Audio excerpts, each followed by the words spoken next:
May Allah subhanahu wa ta'ala open our doors. So the point I'm raising, my brothers and sisters, is sometimes you will have to adjust your dream regarding the type of person that you want your child to marry. It is their choice. You can guide them, you will try with them, but believe me, you have to somehow give in at some stage.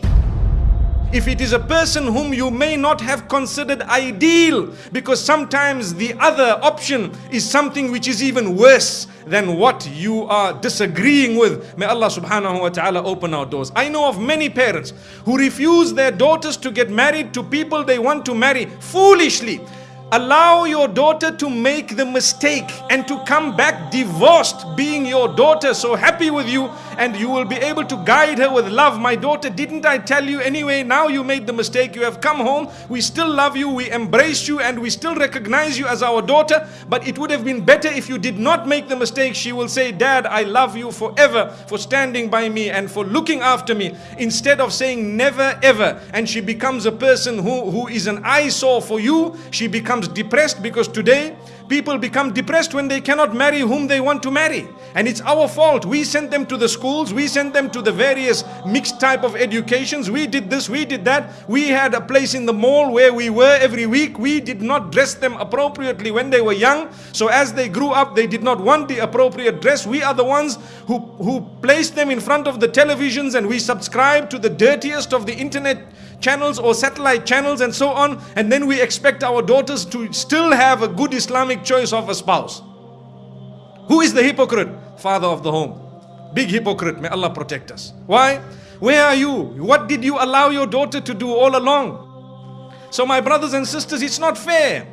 Do you know that when a child is born, Allah gives you almost 100% control over that child? You dress the child, you name the child, you decide when to bath the child, what the child will eat, all control. Don't say, I don't have control over my child. Allah said, I gave you full control when the child was born. That's the time you did not dress the child properly. You never read your own salah. There was no Quran ever played. There was nothing. And slowly, as the child grows up, one by one, Allah takes away the control of elements from you regarding that particular child. So when a child is a little baby, you can give the child a rattle worth 1 rupee, and it will shake the rattle and smile and laugh with you. Let the child become 5 years old, give them the rattle, they will throw it back at your face. Dad, are you playing a fool with me? I need an iPhone.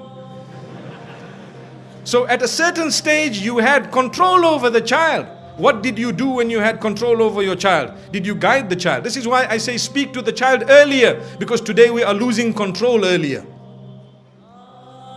You can dress your child how you want when the child is 2 years, 3 years, even if the clothing is torn. Let the child get to 8 years, 9 years. Dad, I'm not wearing these shoes. Why? You make me look like one of those people living in the 1960s.